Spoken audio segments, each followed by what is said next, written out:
All of this follows a massive manhunt in the wake of Wednesday's shooting in Utah.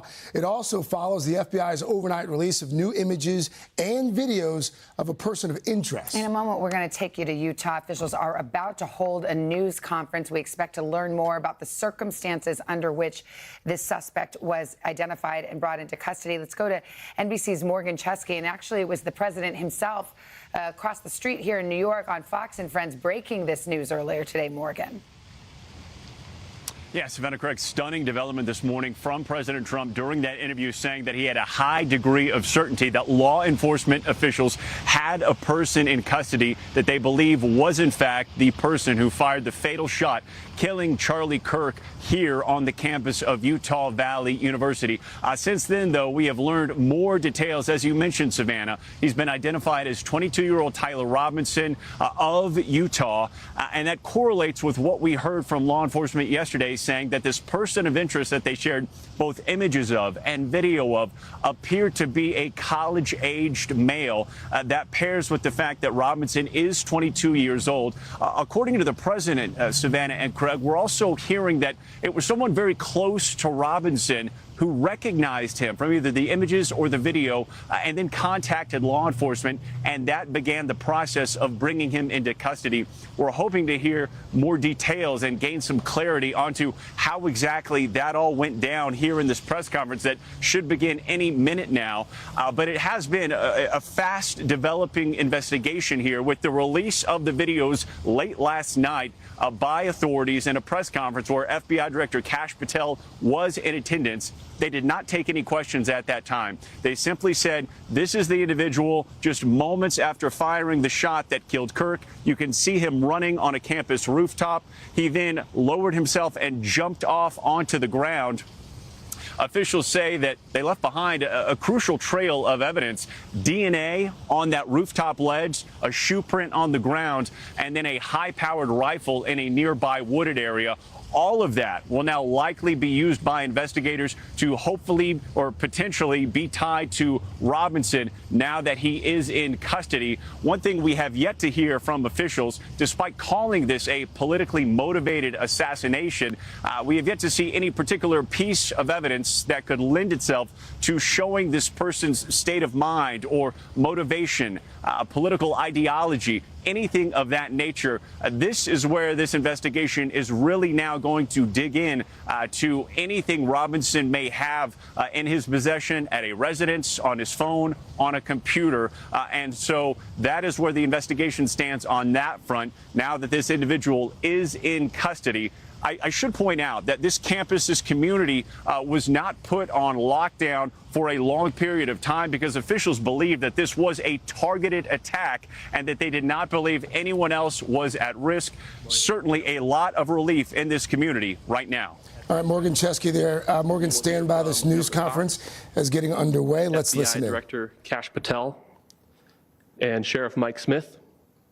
We also have with us Utah DPS Commissioner Bo Mason, Lieutenant Governor Deidre Henderson, FBI Special Agent in Charge Robert Bowles, and local and federal law enforcement partners.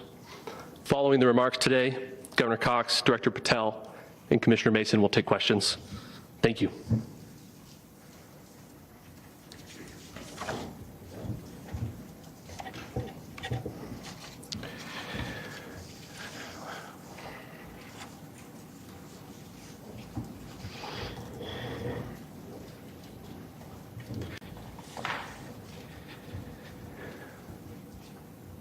Good morning, ladies and gentlemen. We got him. On the evening of September 11th, a family member of Tyler Robinson reached out to a family friend who contacted the Washington County Sheriff's Office with information that Robinson had confessed to them or implied that he had committed the incident. This information was relayed to the Utah County Sheriff's Office and scene investigators at Utah Valley University. This information was also conveyed to the FBI. Investigators reviewed additional video footage from UVU surveillance and identified Robinson arriving on UVU campus in a gray Dodge Challenger at approximately 8:29 a.m. on September 10th. in which he is observed on video in a plain maroon t-shirt, light-colored shorts, a black hat with a white logo, and light-colored shoes. When encountered in person by investigators in Washington County on September 12th in the early morning hours, Robinson was observed in consistent clothing with those surveillance images. Investigators interviewed a family member of Robinson who stated that Robinson had become more political in recent years. The family member referenced a recent incident in which Robinson came to dinner prior to September 10th, and in the conversation with another family member, Robinson mentioned Charlie Kirk was coming to UVU. They talked about why they didn't like him and the viewpoints that he had. The family member also stated Kirk was full of hate and spreading hate. The family member also confirmed Robinson had a gray Dodge Challenger. Investigators identified an individual as the roommate of Robinson. Investigators interviewed that roommate, who stated that his roommate, referring to Robinson, made a joke on Discord. Investigators asked if he would show them the messages on Discord. He opened it and showed several messages to investigators and allowed investigators to take photos of the screen as each message was shown by Robinson's roommate. These photos consisted of various messages, including content of messages between the phone contact named Tyler with an emoji icon and Robinson's roommate's device. The content of these messages included messages affiliated with the contact Tyler, stating a need to retrieve a rifle from a drop point, leaving the rifle in a bush, messages related to visually watching the area where a rifle was left, and a message referring to having left the rifle wrapped in a towel. The messages also refer to engraving bullets and a mention of a scope and the rifle being unique. Messages from the contact Tyler also mentioned that he had changed outfits. I know there has been speculation as well as to the writing on those casings, those bullet casings, and I believe we have that as well. And I will share that with you now. So the area north of Campus Drive Road where the suspect crossed over, you saw some of that in the video that we released last night, consists of a grassy area with trees on the edge of the UVU campus. Investigators discovered a bolt-action rifle wrapped in a dark-colored towel. The rifle was determined to be a Mauser Model 98 30-06 caliber bolt-action rifle. The rifle had a scope mounted on top of it. Investigators noted inscriptions that had been engraved on casings found with the rifle. Inscriptions on a fired casing read, "Notices, bulges, capital O-W-O, what's this, question mark." Inscriptions on the 3 unfired casings read, "Hey fascist, exclamation point, catch, exclamation point." Up arrow symbol, right arrow and symbol, and 3 down arrow symbols. A second unfired casing read, "Oh Bella Chow, Bella Chow, Bella Chow, Chow Chow." And a third unfired casing read, "If you read this, you are gay, LMAO." We are indebted to law enforcement across the state who has worked seamlessly together, local law enforcement, state law enforcement, and our federal partners with the Federal Bureau of Investigation. We're grateful for everyone who worked together in such a short amount of time to find this person and to bring justice. I want to thank the public who has been so engaged, reviewing videos, helping us with sending in tips, and helping us get to this point. I want to thank the family members of Tyler Robinson who did the right thing in this case and were able to bring him into to law enforcement as well. I especially want to thank the family of Charlie Kirk, Erica, Charlie's parents, his children. I want us to be thinking of them as we bring justice in this case, they will be involved in that justice. We will be working very closely with them as we move through this process as well. This is a very sad day for our country, a terrible day for the state of Utah, but I'm grateful that at this moment we have an opportunity to bring closure to this very dark chapter in our nation's history. With that, I will now turn the microphone over to the Director of the FBI, Kash Patel. Thank you, Governor. This is what happens when you let good cops be cops. The FBI and our partners are proud to stand here today together to bring justice to the family of Charlie Kirk and honor his memory. I want to express my deep gratitude to President Trump, the Vice President, and the entire White House who have been so incredibly supportive with both resources and just personally to the FBI as a team. They had our backs the entire way, and I just want to express my gratitude for giving us the resources we need to operate in this space to bring this sort of justice at this sort of speed. In 33 hours, we have made historic progress for Charlie. Governor Cox, our partnership has been absolutely incredible these last few days. Our partnership will endure. Your state and local partners, your sheriffs, your DPS community has been unbelievably impressive in the hardest of times. And a case like this cannot be solved, cannot be brought without partnering with your state and local authorities. The FBI has a certain role to play, and we will play that role, and we will lead out for the federal government. But Governor Cox, we are so grateful for your state partnership that led out on this investigation. A little bit of the timeline. Charlie was shot at 12:23 p.m. on Wednesday. The first FBI agents arrived on scene in 16 minutes with chiefs of police at 12:39 and secured the scene. The FBI immediately launched fixed-wing assets. We utilized these assets to transport personnel, specialty technicians, hostage rescue teams.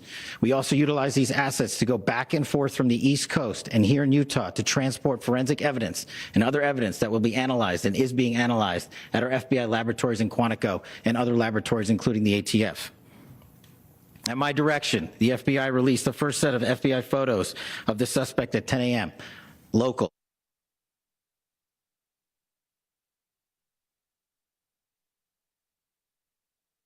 Anunció la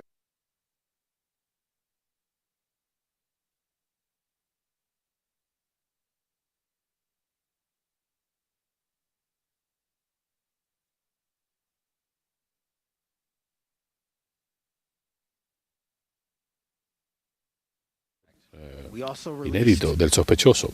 También dimos a conocer otras imágenes al público. Y anoche el sospechoso fue aprehendido a las 10 de la noche hora local. En menos de 36 horas, en 33 horas.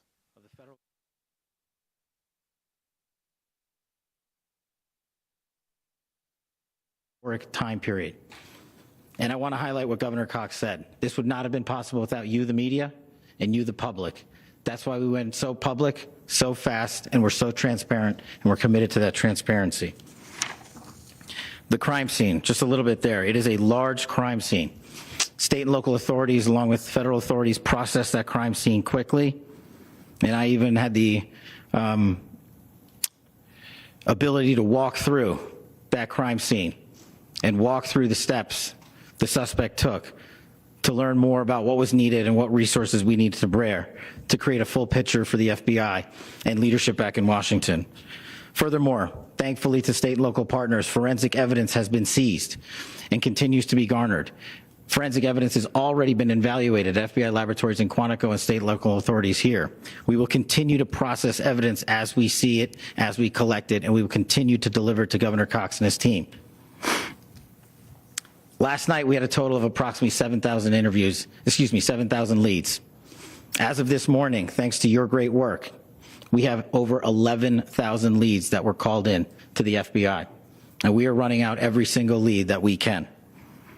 Every one of those leads will be run out. The arrest is a testament to the dedication of good law enforcement being great and partnerships in law enforcement, which I've tried to highlight as my tenure as the director of the FBI. There is no better relationship for law enforcement than the FBI to partner with state and local authorities, and you've seen it here in these last few days. The FBI Salt Lake field office, along with our offices in LA, Phoenix, Denver, San Antonio, Las Vegas, Pittsburgh, Buffalo, our headquarters component in Quantico, all participate in the FBI. I want to express my deep gratitude to the employees of the FBI, the men and women, the evidence response team tacticians, the special operators, the agents, the support staff. You have done monumental work in historic time when the public, who had a right to demand such an expeditious solving of an investigation, the FBI answered that call diligently, critically important to our nation, and we delivered. And I'm proud to be their leader, and I'm proud to be the director of the FBI.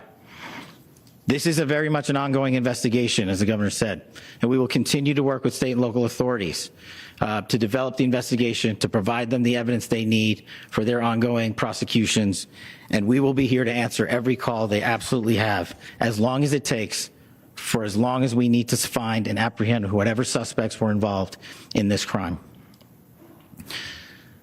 Lastly, to my friend Charlie Kirk, rest now, brother. We have the watch, and I'll see you in Valhalla.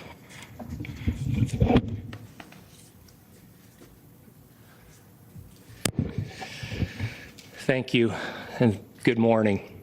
I would just like to take a few minutes as the sheriff to express my gratitude for everybody who has played a part in this investigation. As you know, it's been a vast, a complicated, and a very, very fast-paced investigation. You're looking at people standing up here who are running on, if they got an hour's sleep in the last couple of days, they're probably lucky. It has been very taxing. It has been so impressive, speaking on behalf of the local law enforcement, to see the cooperation that we've seen in this type of case.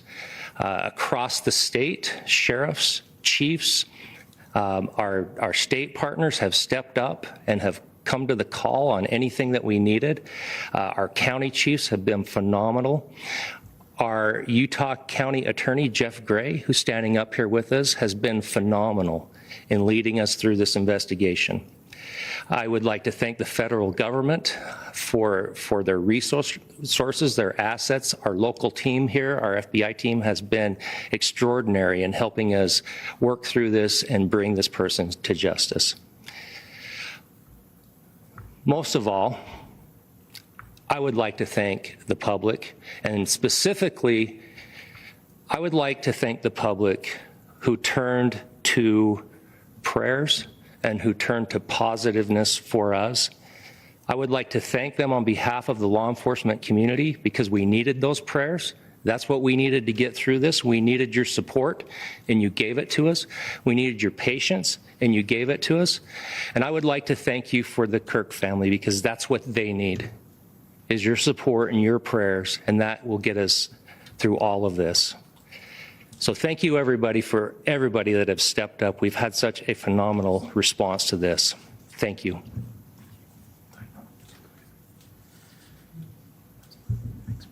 I also want to give a special thanks to the Attorney General and the Department of Justice. Their unwavering support and their commitment to justice is shown true here. And without AG Bondi and Deputy Attorney General Todd Blanche and the resources they brought to bear, we would not have been able to complete our mission. And I just want to say special thanks. It's an honor to be a part of the Department of Justice. Thank you again to our incredible law enforcement team who has worked so hard. Sheriff, I got a solid 90 minutes last night, so I'm probably the most well-rested person up here. Ladies and gentlemen, I get the microphone, so I hope you'll permit me a moment just to share a few more thoughts about where we are and how we got here, and maybe a little bit of where we go from here. I don't want to get too preachy, but I think it's important that we, with eyes wide open, understand what's happening in our country today. I've heard people say, well, why are we so invested in this? There's violence happening all across our country, and violence is tragic everywhere. and every life taken is a child of God who deserves our love and respect and dignity. This is certainly about the tragic death, political assassination of Charlie Kirk. But it is also much bigger than an attack on an individual. It is an attack on all of us. It is an attack on the American experiment. It is an attack on our ideals. This cuts to the very foundation of who we are, of who we have been, and who we could be in better times. Political violence is different than any other type of violence for lots of different reasons. One, because in the very act that Charlie championed of expression, that freedom of expression that is enshrined in our founding documents, in having his life taken in that very act, makes it more difficult for people to feel like they can share their ideas, that they can speak freely. We will never be able to solve all the other problems, including the violence problems that people are worried about, if we can't have a clash of ideas safely and securely. Even, especially those ideas with which you disagree. That's why this matters so much. Over the last 48 hours, I have been as angry as I have ever been, as sad as I have ever been. And it was, as anger pushed me to the brink, it was actually Charlie's words that pulled me back. I'd like to share some of those. And specifically right now, if I could, I need to talk to the young people in our state, in my state, and all across the country. As President Trump reminded me, he said, you know who really loved Charlie? The youths. And he's right. Young people loved Charlie, and young people hated Charlie. And Charlie went into those places anyway. And these are the words that have helped me. Charlie said, when people stop talking, that's when you get violence. He said, the weak can never forgive. Forgiveness is the attribute of the strong. The only way out of the labyrinth of suffering is to forgive. Welcome without judgment, love without condition, forgive without limit. He said, always forgive your enemies. Nothing annoys them so much. A few months ago, I referenced this last night, Charlie posted to social media, when things are moving very fast and people are losing their minds, it's important to stay grounded. Turn off your phone, read scripture, spend time with friends, and remember, internet fury is not real life. It's going to be okay. He again said, when you stop having a human connection with someone you disagree with, it becomes a lot easier to commit violence. He said, what we as a culture have to get back to is being able to have a reasonable agreement,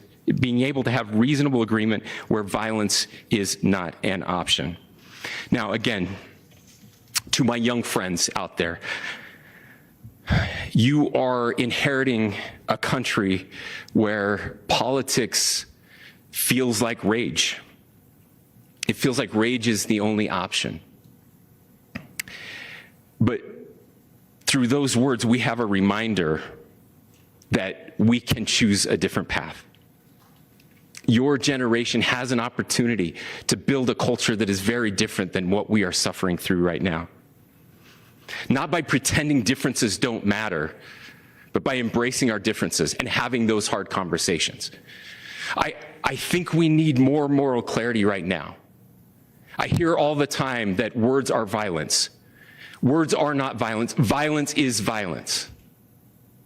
And there is one person responsible for what happened here, and that person is now in custody and will be charged soon and will be held accountable. And yet all of us have an opportunity right now to do something different. I want to thank my fellow Utahns. You know, this bad stuff happens. For 33 hours, I was praying that if this had to happen here, that it wouldn't be one of us, that somebody drove from another state, somebody came from another country. Sadly, that prayer was not answered the way I had hoped for, just because I thought it would make it easier on us if we could just say, hey, we don't do that here. And indeed, Utah is a special place. We lead the nation in charitable giving. We lead the nation in service every year. But it did happen here. And it was one of us. But I want you to look at how Utahns reacted the last 2 nights. There was no rioting. There was no looting. There were no cars set on fire. There was no violence. There were vigils and prayers and people coming together to share the humanity. And that, ladies and gentlemen, I believe is the answer to this. We can return violence with violence. We can return hate with hate. And that's the problem with political violence, is it metastasizes, because we can always point the finger at the other side. And at some point, we have to find an off-ramp, or it's going to get much, much worse. But see, these are choices that we can make. History will dictate if this is a turning point for our country. But every single one of us gets to choose right now if this is a turning point for us. We get to make decisions. We have our agency. And I desperately call on every American, Republican, Democrat, liberal, progressive, conservative, MAGA, all of us to please, please, please follow what Charlie taught me. I'll just conclude with words I share often from a friend and author, Yuval Levin, who was asked if he was optimistic about our country. And he said, I'm not optimistic. He said, I hate optimism. God, that sounds bad. But he said, optimism is a vice. It's this idea that good things are just going to happen. And he said, in the history of the world, good things have never just happened. He says, I'm not optimistic, but I am hopeful. And hope is the virtue that sits between the vices of optimism and pessimism. Hope is the idea that good things are going to happen because we can make them so. I still believe in our country. And I know Charlie Kirk believed in our country. I still believe that there is more good among us than evil. And I still believe that we can change the course of history. I'm hopeful because Americans can make it so. Ladies and gentlemen, we're happy to answer any questions you might have. Please speak to whether the suspect is speaking with authorities and his demeanor, Tyler Robinson. I cannot speak to that. Governor, how can you interpret? Governor, how do you interpret the engravings on cases? Well, I will leave that up to you to interpret what those engravings mean. I think the clearest one that says "catch fascist," there's not. And by the way, that's like catch like a ball, catch this. That's I think that speaks for itself. Governor, you talked about this level of hatred that this person expressed in the dinner. Beyond that, is there anything in your view that you've discovered that may have radicalized or changed him to prompt him to commit? There's nothing more that we can share at this time. Governor, you indicated that he had been communicating with a friend on Discord about the gun. Do you anticipate any more arrests? We do not at this time have any information that would lead to any additional arrests. Do you believe he acted alone? Yes. But the investigation is ongoing. Can you talk more about the family and what they had to say about the suspect? Yes. So right now, Mr. Robinson has been booked into the Utah County Jail. You heard the president this morning report that he was taken into custody. That his family and a friend helped to deliver him into custody of law enforcement in Washington County. For those of you that don't know where Washington County is, it is the southwesternmost part of the state of Utah. It's about a 3.5 to 4 hour drive from here, where we are right now, and that's where he lived and where they turned him in. Please go here. Can you talk more about what the family is saying? I can't share any more than what I've already shared. Yeah. On how he got back to Washington County and how the gun was obtained? How we obtained the gun? The gun was found here. So I don't have much more details on that. We do know that he drove. We had his car here on campus, and then we had his car going south back to the St. George. It's actually the city of Washington in Washington County. Is he talking with authorities? Is he talking with authorities, and did he discuss it? I'm sorry. Did the suspect plan to carry out? We don't have any information that would lead us to believe that. Yes, in fact, it was just released. Yes. Talking with authorities, and did he discuss a motive? I can't answer that right now. Yeah, thank you. Over here. Very eloquently about trying to reunite this country. Do you feel this is a watershed in American history? I absolutely believe that this is a watershed in American history. Yes. The question is, what kind of watershed? And that chapter remains to be written. Is this the end of a dark chapter in our history, or the beginning of a darker chapter in our history? Look, I mean, if you look at true political assassinations in this country of someone of this stature, this feels a lot like the late 60s. And having one so gruesomely displayed on camera in all of our hands and in all of our pockets, we are not wired as human beings, biologically, historically. We have not evolved in a way that we are capable of processing those types of violent imagery. And by the way, we've seen another one with a gruesome stabbing very recently that went viral. This is not good for us. It is not good to consume. Social media is a cancer on our society right now. And I would encourage people to log off, turn off, touch grass, hug a family member, go out and do good in your community. That is happening, and it's happening organically right now. I had a friend in a small city in Utah who said, we're getting together, the Republicans and Democrats in my little town are getting together to have a discussion last night, just to find a way to find their better angels. So yes, this could be, I mean, again, you have to go back to JFK to have seen a video live of something like this happening. I wasn't born until 1975, but I know that things were really dark in the late 60s. Sorry to some of you. I know some of you were there. But this is our moment. Do we escalate, or do we find an off-ramp? And again, it's a choice. It's a choice, and every one of us gets to make that choice. Two more questions right here.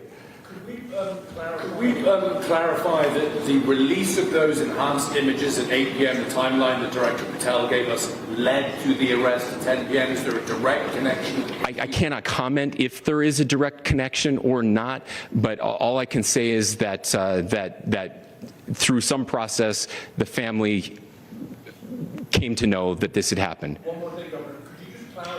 Could you just clarify the clothing issue you mentioned earlier? Was he correct? Yes. So when he's first spotted on campus, he has different clothing on, and then he changes clothing on the roof, and then changed back into that clothing at some point, so that when he was apprehended, when he was arrested, the clothing matched the clothing he had on before the shooting here at UVU. Last question here. Yes. He said that the suspect suspect was from Utah. Can you kind of tell us a little bit more about where, and was he a student here at this university, and is there any history of... I don't have any information on the mental illness part. He was not a student here at UVU. He was living and had lived for a long time with his family in Washington County, in the southernmost part of our state. Thank you, everyone, for your great work in getting this information out. I just say, process-wise, this may be important. I know many of you aren't familiar with the process in Utah. I think it's important that you understand that. Basically, we have 3 days for charging documents to be filed. A CI will be filed. We'll have more information then, more detailed information as those charging documents are filed in preparation for a preliminary hearing. So 3 days. So we would anticipate then that early next week those charging documents will be filed. We will obviously be working. The county attorney will be working very closely with Mr. Kirk's family as those documents and decisions are prepared and made. Thanks, everyone. All right, that was the governor of Utah, among other officials, including the FBI director, announcing that a suspect is in custody, 22-year-old Tyler Robinson of Utah. And we've learned a lot in that news conference. And while that was on, we also received the mugshot from this morning. I want to get Tom Winter in here. He's our national law enforcement and intelligence correspondent. And there was a lot of information, including how it is that authorities became aware of this person. It sounds like someone turned him in, a member of a family. The suspect spoke to a member of family who reached out to a family friend who called the sheriff's office. That's exactly right, Savannah, and consistent with some of the reporting we were hearing earlier this morning.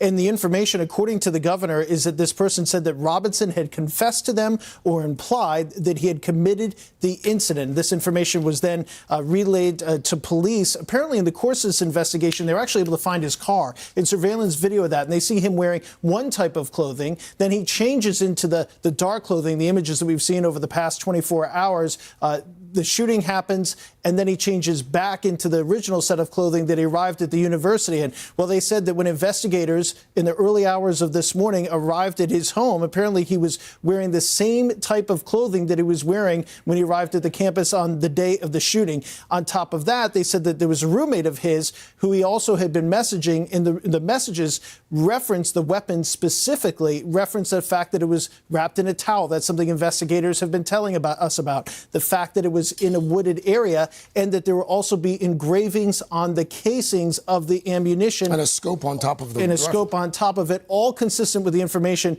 we've been hearing for the past several days. And now the governor and investigators saying, no, in fact, it's one and the same thing. It sounds like all but a confession to the roommate as well, although the roommate thought it was a joke, according to the investigation. Apparently initially thought it was a joke, and now investigators think it's anything but. Tom, let's talk a little bit more about these casings, and maybe we just try to characterize some of what the investigators claim that they have found while we try to figure out exactly what was meant by some of these casings and what was inscribed on these casings. Sure. So top line on this is that there's a real anti-fascist sentiment that's consistent with some of the information that we learned in the press conference, that apparently recently this individual, Tyler Robinson, had been talking about the fact that they had an issue with Kirk and had become more political recently. According to the information shared at the press conference, these engravings reference a whole host of things. We're still in the process going through it, but like I said, he says in one spot, "Hey, fascist!" ! Catch. In other words, to catch the bullet is what is referenced. The governor clarifying that later. There were a number of unfired casing rounds, one saying, "Oh, Bella Ciao, Bella Ciao." There was another message referencing apparent reference to law enforcement. So, look, putting it all together, we're going to need to do a lot more research as far as the specific ideology here. But it's clear, and again, according from what the governor said, that Robinson apparently mentioned to a family member, a family friend, that Charlie Kirk was coming to the university. They talked about why they didn't like him and the viewpoints that he had. And a family member also stated Kirk was full of hate and spreading hate. Again, all of that coming from the governor and officials at this press conference. We don't know whether it appears from our initial searches that there's not a criminal record here for this individual. Right. We don't know a lot about his background, but we've talked a lot about that single deadly shot that was taken from a distance of 200 yards, which would suggest some experience with firearms. Certainly some experience with firearms. Nobody just buys this gun, sets up on the roof, and is able to conduct a shot along the lines of what people are told in military and law enforcement training, which is high center mass. And that's exactly, unfortunately, what we saw earlier this week. So I think we are asking questions if there is a military record here.